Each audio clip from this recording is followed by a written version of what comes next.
Hello friends. आपण last लेक्चरला बघितलं होतं की कंपाऊंडिंग ऑफ प्लास्टिक.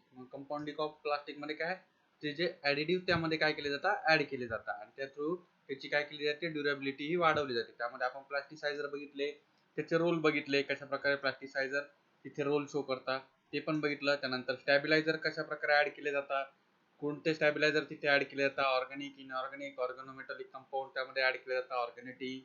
त्याप्रमाणे फिलर्स आणि एक्सटेंडर्स, मग ते कशासाठी यूज केले जातात, added to enhance mechanical strength किंवा ड्युरेबिलिटी जी असते ती वाढवण्यासाठी अशा प्रकारचे ॲडिटिव्ह्स हे यूज केले जातात. त्यानंतर लुब्रिकेंट पण आपण बघितलं होतं. त्यानंतर कॅटलिस्ट बघितले, त्याचे रोल बघितले. त्यानंतर कलरिंग मटेरियल्स बघितले. हे सर्व काय झाले, ॲडिटिव्ह्स काय केले जातात, ऍड केले जातात पॉलिमर मध्ये. देन नेक्स्ट बघू आपण today's topic, preparation, property and uses of commercial plastic. मग यामध्ये आपण बघणार आहोत फिनॉल फॉर्मिल्डाइड रेझिन. मग ते कशा प्रकारे प्रिपेअर केलं जातं बघा. ऍसिड और base as catalyst to undergo condensation पॉलिमरायझेशन.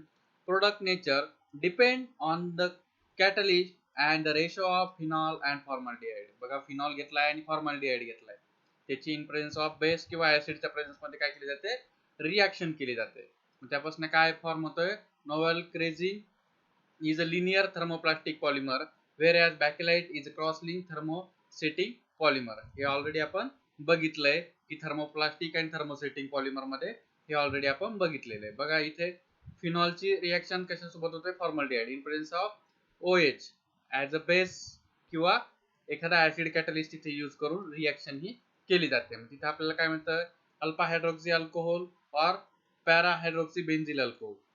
Alpha ortho किंवा पॅरा दोन आयसोमर आपल्याला तिथे बघायला मिळतात.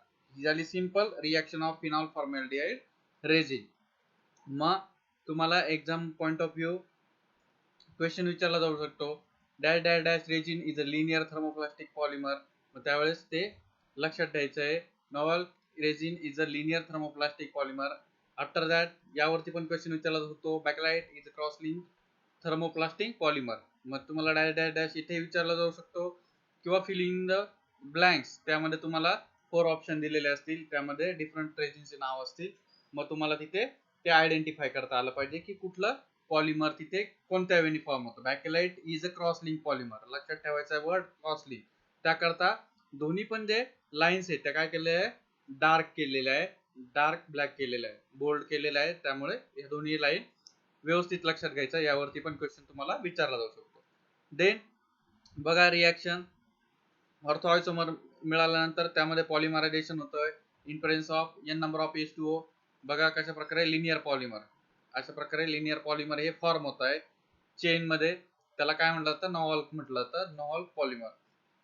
त्याचप्रमाणे जे ऑर्थो आयसोमर आणि पॅरा आयसोमर, बघा एक ऑर्थो घेतलाय आणि एक पॅरा घेतलाय, त्यामध्ये पण पॉलिमरायझेशन रिॲक्शन होते. त्यापासून जो पॉलिमर आपल्याला मिळतोय त्याला काय म्हटलं जातं, बॅकेलाइट पॉलिमर हे म्हटलं जातं. अशा प्रकारे बॅकेलाइट हा फॉर्म होतोय, याची फॉर्मेशन ही होते. लिनियर कशापासून मिळतोय आपल्याला, नॉवल जो ऑर्थो आयसोमर आहे त्यापासून आपल्याला काय मिळतोय, novel linear polymer.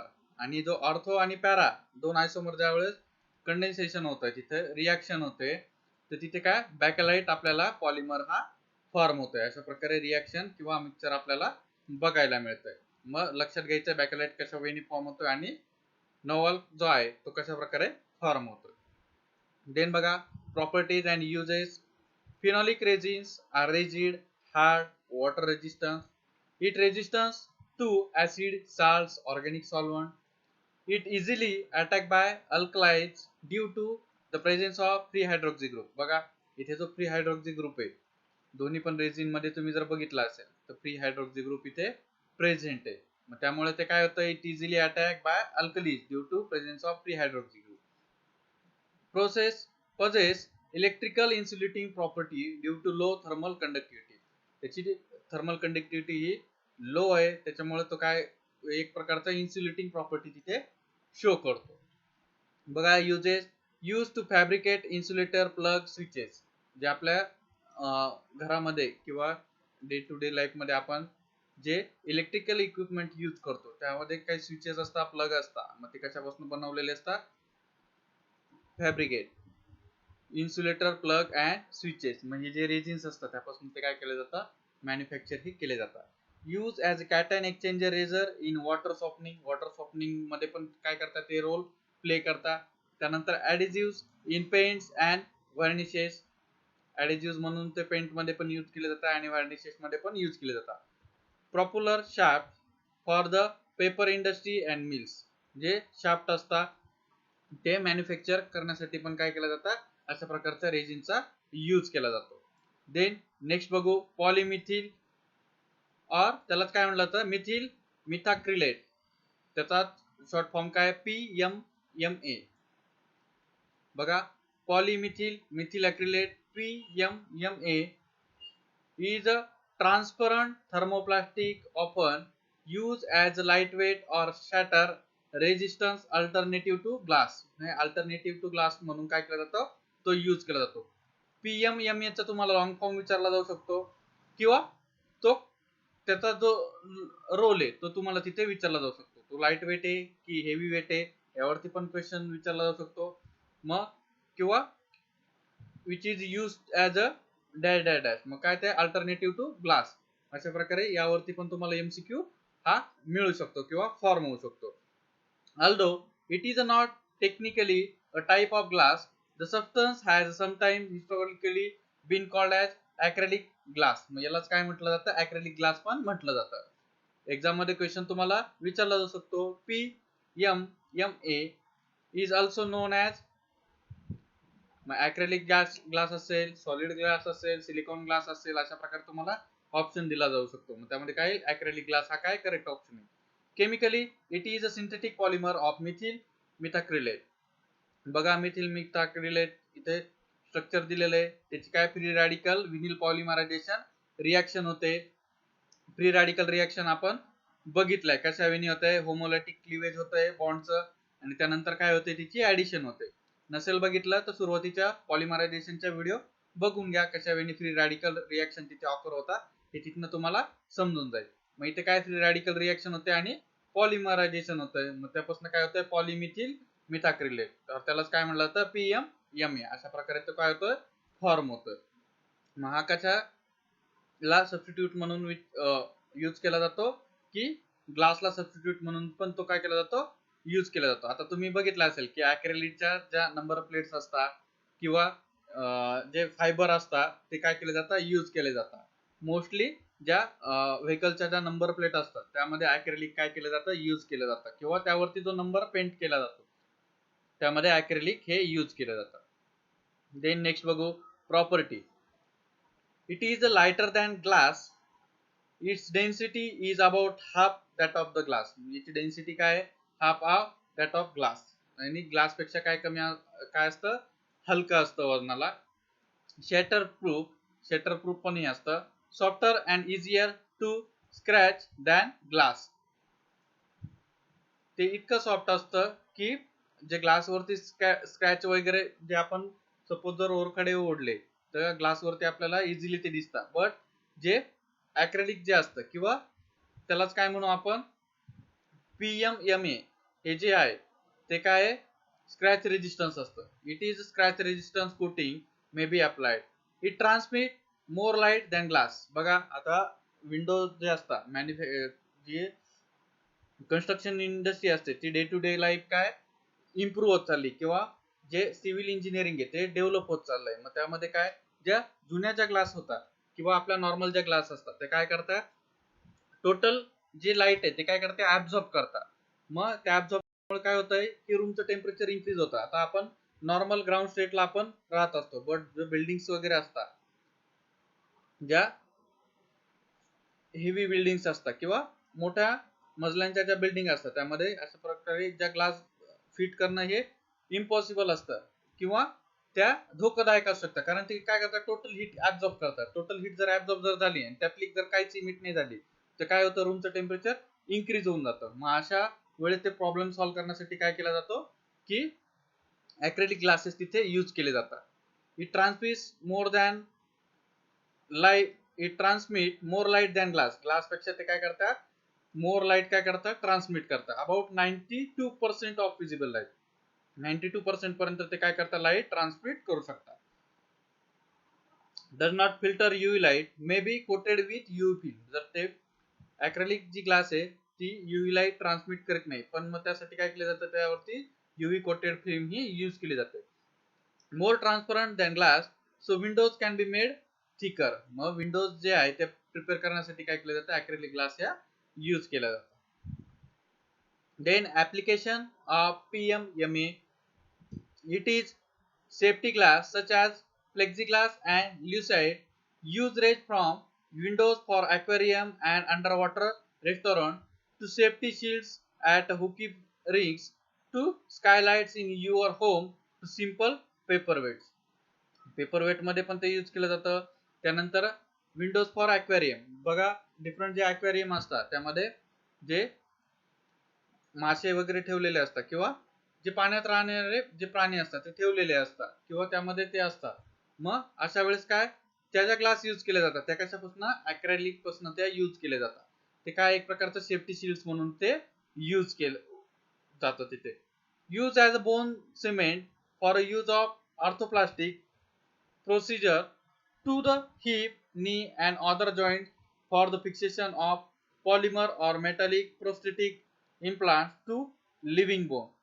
Living bone ला सबस्टिट्यूट म्हणून पण ते काय केलं जातं, यूज केलं जात आहे. इन द हिप, नी अँड अदर जॉईंट, जे अदर जे जॉईंट असतात त्यामध्ये पण काय केलं जातं, ते यूज केलं जातं. Substitution to organic bone, living बोनला सबस्टिट्यूशन म्हणून ते काय केलं जातं, यूज केलं जातं. Use in pacemakers. After that it is artificial eye lens used for cataract surgery.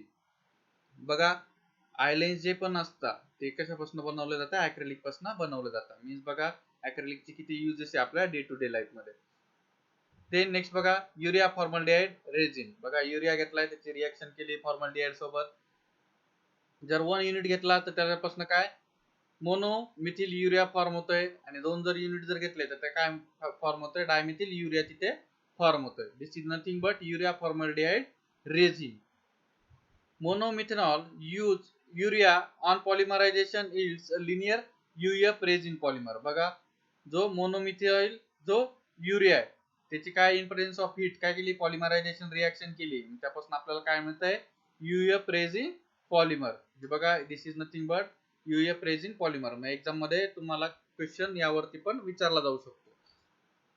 Which urea is use for the preparation of UF resin polymer. मग त्यावेळी तुम्हाला मोनोमिथेनॉल युरिया हा आपण काय करू शकतो, तिथे यूज करू शकतो. त्याचप्रमाणे डायमिथिल युरिया तिथे यूज होतोय का, नाही. इथे काय होतंय, मोनोमिथिल युरिया पासूनच आपल्याला काय मिळतं, यूएफ रेझिन पॉलिमर तिथे हे फॉर्म होतोय. This is the role of urea formaldehyde resin. बघा कशा प्रकारे इथे रिएक्शन होतंय. ज्यावेळेस डायमिथिल युरिया आपण घेतोय बघा त्यापासून काय युरिया फॉर्मल्डिहाइड रेझिन, इथे पण काय होतंय, युरिया फॉर्मल्डिहाइड रेझिन हे फॉर्म होतंय. बट इथे काय मोनोमर जर युनिट घेतला आपण मोनोमिथिल युरिया तर त्यापासून आपल्याला काय यूएफ रेझिन पॉलिमर हे फॉर्म होतंय. आणि जर डायमिथिल युरिया जर घेतला तर त्यापासून आपल्याला काय फॉर्म होतंय, युरिया फॉर्मल्डिहाइड रेझिन हे फॉर्म होतंय. अशा प्रकारे त्याचं स्ट्रक्चर हे असतं. तुम्हाला यावरती पण क्वेश्चन विचारला जाऊ शकतो. इथे बघा OHH OHH OHH मीन्स काय, इथे वॉटर मॉलिक्यूल रिमूव्ह होतोय आणि काय तिथे युरिया फॉर्मल्डिहाइड रेझिन हा फॉर्म होतोय. अशा प्रकारे रिएक्शन होते आणि युरिया फॉर्मल्डिहाइड रेझिन हे फॉर्म होत असतं by loss of water. Then बघा urea formaldehyde resin yields a clear water white product. Hardness, tensile strength is comparatively better than the phenolic resin. Phenolic resin पेक्षा हे जे urea formaldehyde resin आहे याची काय स्ट्रेंथ ही जास्त असते comparative to phenolic resin. Better heat and moisture resistance, हे काय असतं, हीट आणि मॉइश्चरला बेटर रेजिस्टन्स करतं comparative to phenol formaldehyde resin. Its uses it act as adhesives for plywood, decorative laminate, surface coating. Surface coating मध्ये याचा use केला जातो. जे आता बघितलं असेल आपण की जे पण प्लायवुड्स वगैरे असतात, सुरुवातीला जे प्लायवुड यायचे ते हलक्या क्वालिटीचे असायचे, पण आता जे लेटेस्ट जे प्लायवुड्स वगैरे येत आहे मार्केटमध्ये त्यांना काय एक प्रकारची कोटिंग केलेली असते. ते वॉटर रेजिस्टन्स असतात, हीट रेजिस्टन्स असतात त्याचप्रमाणे त्यांची स्ट्रेंथ वगैरे काय केली जाते, वाढवली जाते. मग त्यासाठी काय केलं जातं, अशा प्रकारचे युरिया फॉर्मल्डिहाइड रेझिन जे असतात ते काय केले जातात, यूज केले जातात. Due to their colourability, solvent, grease resistance, cosmetic container, electrical insulation. It also use in electrical insulation. Electrical insulation मध्ये पण ते काय केले जातात, यूज केले जातात. These are uses of urea formaldehyde resin. मग तो कशा प्रकारे ते काय करतोय, प्रॉपर्टी इन्क्रीज करतोय comparative to phenolic resin.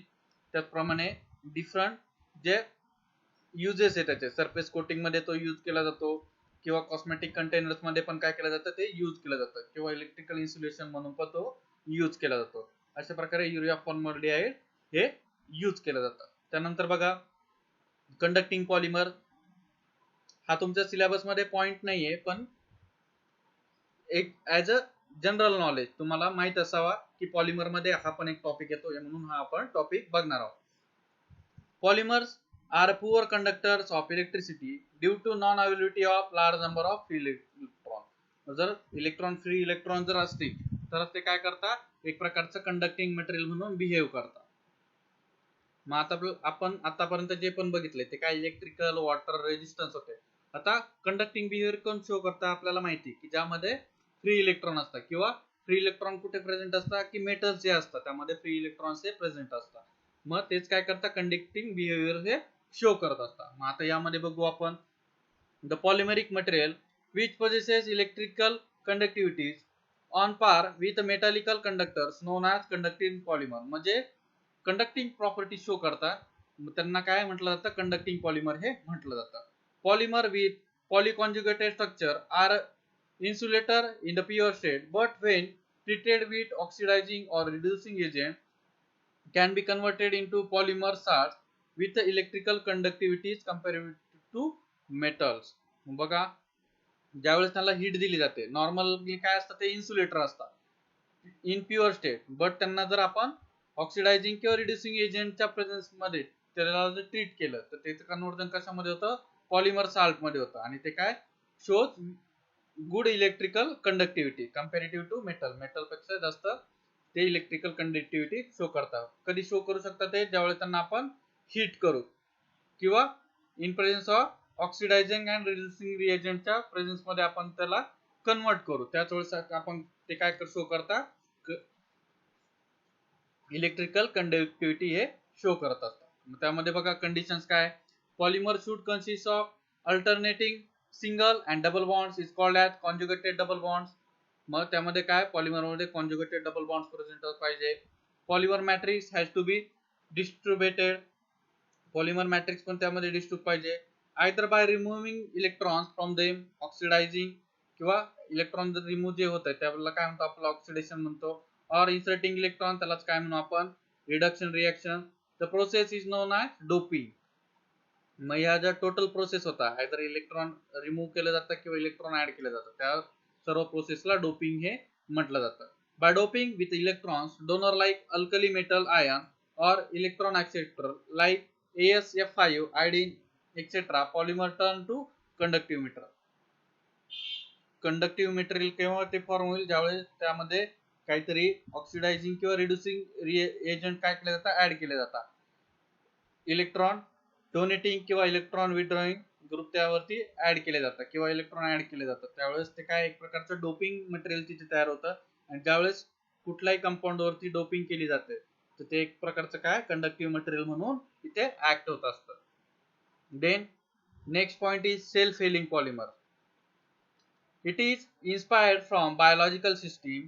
Wound healing म्हणजे जखम होते त्यापासून, त्या जखम झाल्यावरती बघा एक प्रकारचे, आपण सपोज जर आपल्या बॉडीवरती कट झाला, कुठे सपोज आपल्या फिंगरला कट झाला, आणि त्यानंतर बघा काही वेळातच काय होतंय, तिथे एक प्रकारचं कव्हरिंग येतंय, किंवा ब्लड जे क्लोट व्हायला सुरुवात होती, तिथे क्लोट झाल्यानंतर एक प्रकारचं असं जाळीसारखं कव्हरिंग यायला सुरुवात होते, त्या सेल्स तिथे काय होता, अटॅच होत असतात. मग ते जे पॉलिमर त्यासारखं जे बिहेवियर करतं त्याला काय म्हटलं जातं, वोंड हिलिंग पॉलिमर म्हटलं जातं, किंवा सेल्फ हिलिंग पॉलिमर म्हटलं जातं. Inherent ability of polymer to repair damage caused by mechanical uses over time. Then next type is terminator polymer. Chemistry World posted a video of product in action showing someone cutting a piece of polymer into two with scalpel, press, pressing the piece back together and leaving it on the table for 2 hours at room temperature. The person is unable to pull the material apart with their hands upon returning. This is the next generation breakthrough the polymer. The next आता जी development होते ती कशामध्ये terminator polymer मध्ये होते. त्यामध्ये वेगवेगळे experiment करून काय केले जातात ते पॉलिमर हे डिस्कवर केले जातात किंवा प्रिपेअर केले जातात. त्यांच्या त्या प्रॉपर्टीज या चेक केले जातात. त्यानंतर ऍप्लिकेशन बघा. याचं ऍप्लिकेशन कुठं होतं. Nissan Motor corporated limited has a commercialise world first self filling clear coat for car surfaces. Trade names of this product is scratch guard coat. बघा हे अशा प्रकारचे पॉलिमर असतात ज्या लेटेस्ट जे ऍप्लिकेशन आहे तर त्यामध्ये काय केलं जातं.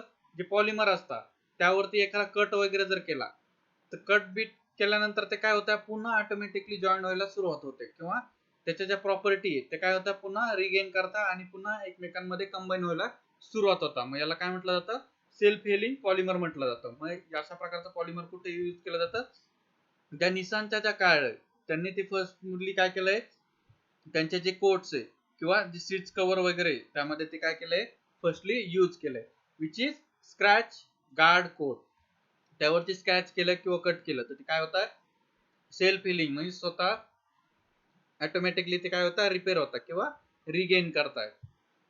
देन नेक्स्ट बघा self healing कॉन्क्रीट्स.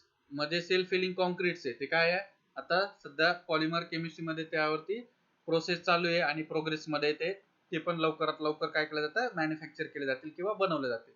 Self healing materials are now use as a composites in aircraft. Aircraft मध्ये पण काय केलं जातं ते यूज केलं जात आहे.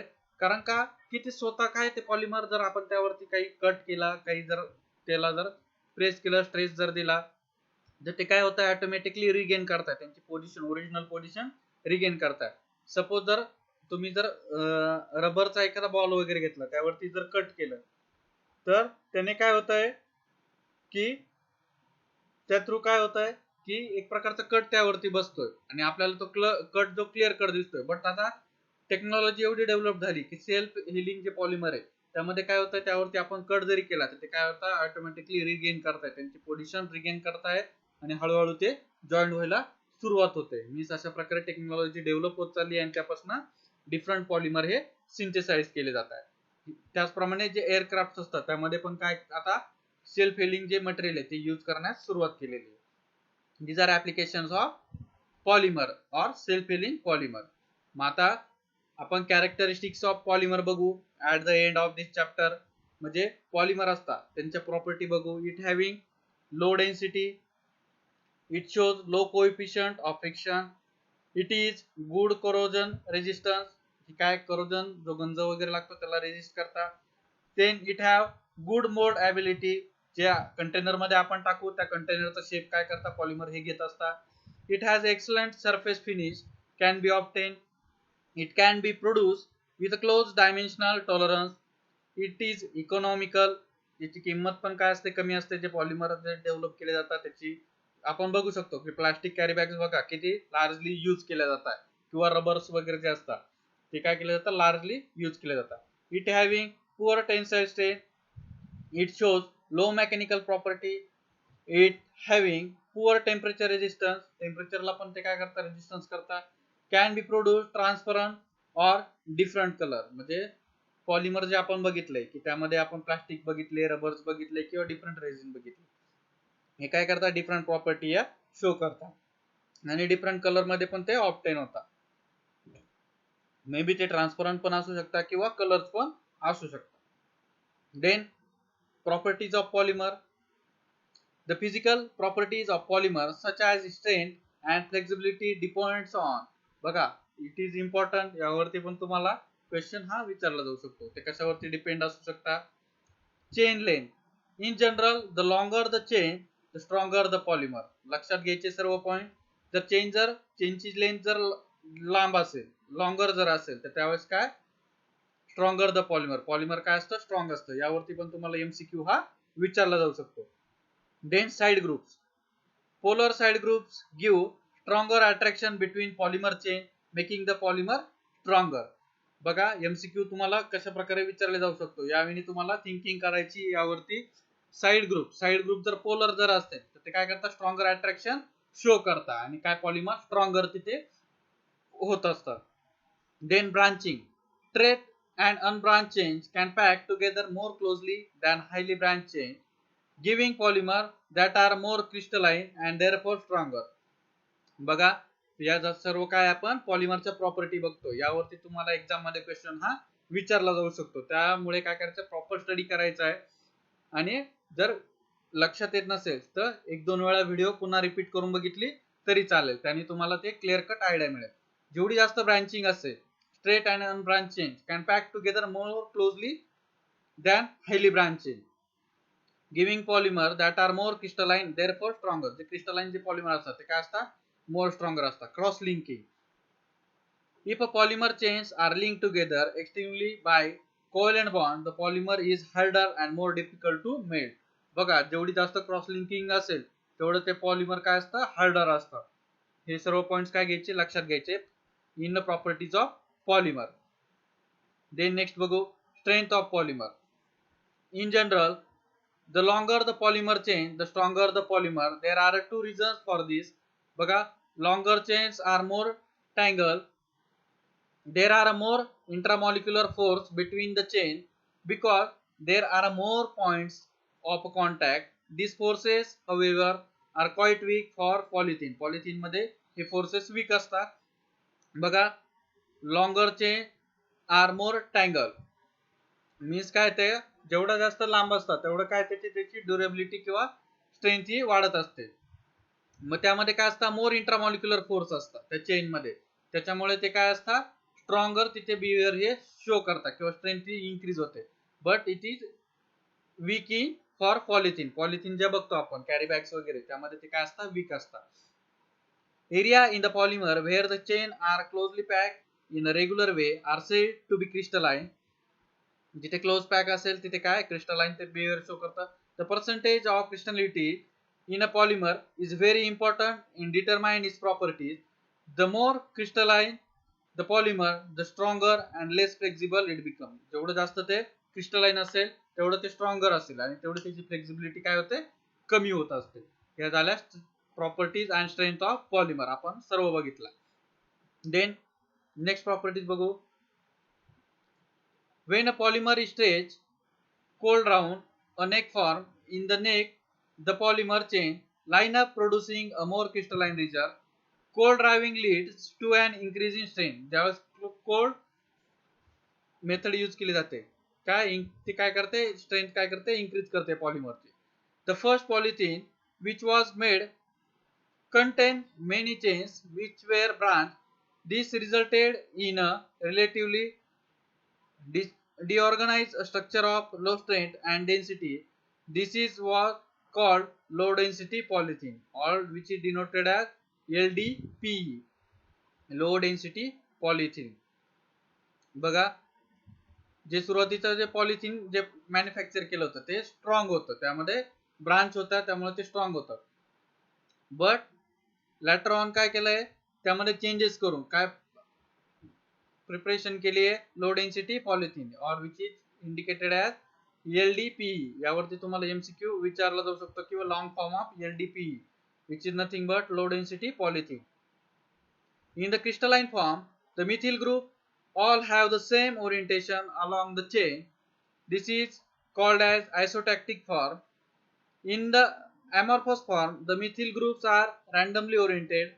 This is called the atactic form. बघा आयसोटॅक्टिक, अटॅक्टिक हे सर्व आपण सुरुवातीला बघितलेले. Polymers with regular structure are said to be stereo regular. बघा अशा प्रकारचे जे सेंटेन्स आहे यावरती तुम्हाला क्वेश्चन विचारला जाऊ शकतो. Polymer with a regular structure are said to be stereoregular. Then next बघू applications of polymer. Polymeric materials are used in and on soil to improve the aeration. Aeration वाढवण्यासाठी soil मध्ये पण यूज केले जातात. Provide mulch and promote plant growth and health. Agriculture इंडस्ट्रीमध्ये पण ते use केलं जातं. Then in medicine many biomaterials, especially heart valve replacement and blood vessels, are made up of polymer like Dacron, Teflon and polyurethane. बघा medicine मध्ये कशा प्रकारे use केला जातो, कुठले पॉलिमर यूज केले जातात मेडिसिनल इंडस्ट्रीमध्ये, की डॅक्रॉन, टेफ्लॉन आणि पॉलियुरेथेन हे काय केले जातात मेडिसिनल मध्ये काय केलं जातं यूज केलं जातं. यावरती पण तुम्हाला एमसीक्यू हा विचारला जाऊ शकतो. Then consumer science. Plastic containers of all shapes and size are lighter weight and economically less expensive than more traditional containers. Clothing, floor covering, garbage disposable bags and packaging are other polymer application. मग बघा packing जे plastics वगैरे असतात किंवा other जे polymer असतात ते काय त्यांना ज्या कंटेनर मध्ये टाकू, ज्या मोल्ड मध्ये टाकू, त्याचा शेप काय करत असतात ते घेत असतात. मग त्यानुसार ते काय केलं डिफरंट इंडस्ट्रीमध्ये हे यूज केलं जातं. कंझ्युमर सायन्स म्हणजे आपण जे डे टू डे लाईफ मध्ये आपण प्रोडक्ट्स यूज करतो त्यामध्ये ते काय केले जातं इझिली यूज केले जातात. मग ते garbage disposable bags, packaging and other जे ऍप्लिकेशन त्यामध्ये ते यूज केले जातात. देन बघा इंडस्ट्री, कुठल्या इंडस्ट्रीज मध्ये ते यूज केलं जातं, ऑटोमोबाईल पार्ट्स मध्ये पण ते काय केलं जातं यूज केलं जातं. विंडशिल्ड ज्या खिडक्या वगैरे आपण बघतो त्यामध्ये ते पण बनवलं जातं. फॉर फायटर प्लेन्स, विंडशिल्ड ज्या असतात फायटर प्लेनच्या त्यांची स्ट्रेंथ जी जास्त असते त्यामुळे त्यामध्ये पण काय केलं जातं यूज केलं जातं. पाईप्स मॅन्युफॅक्चरिंग मध्ये ते यूज केले जातात, टँक्स मध्ये पण यूज केले जातात. त्याचप्रमाणे पॅकिंग मटेरियल्स त्यामध्ये पण यूज केलं जातात. इन्सुलेशन इंडस्ट्री मध्ये पण यूज केलं जातात. वूड सबस्टिट्यूएंट, लाकडाला एक प्रकारचा सबस्टिट्यूएंट म्हणून पण काय केलं जातं पॉलिमर्स हे यूज केले जातात. देन ऍडेजिव्ह, डिफरंट ऍडेजिव्ह म्हणून पण पॉलिमर यूज केले जातात. Matrix for composites and elastomer are all polymer application use in the industrial market. अशा प्रकारच्या ज्या डिफरंट इंडस्ट्री त्यामध्ये ते काय केलं जातं यूज केले जातात. Then in sports, playground equipment जे असतात त्यामध्ये पण पॉलिमर यूज केले जातात. व्हेरियस बॉल्स, गोल बॉल्स वगैरे असतील त्यामध्ये ते प्रिपेअर करण्यासाठी यूज केले जातात किंवा गोल्फ क्लब मध्ये पण ते यूज केले जातात. स्विमिंग पूल, स्विमिंगचे जे सूट्स वगैरे असतात त्यामध्ये पण काय केले जातात अशा प्रकारचे पॉलिमर हे यूज केले जातात. And protective helmet are often produce from polymer. अशा प्रकारे जे पॉलिमर जे आपण बघितले डिफरंट पॉलिमर ते काय डिफरंट इंडस्ट्रीमध्ये हे यूज केले जातात. This is end of our chapter which is nothing but polymer chemistry. आपण सर्व पॉलिमर केमिस्ट्री डिटेल मध्ये बघितलं आहे. कोणाला काही अडचण असेल तर तुम्ही व्हिडिओ या पुन्हा रिपीट करून बघू शकता. तुम्हाला जर व्हिडिओ आणि लेक्चर जर पॉलिमर केमिस्ट्री जर समजलं असेल तर व्हिडिओजला लाईक करा, चॅनलला सबस्क्राईब करा. Thank you so much. Have a good day.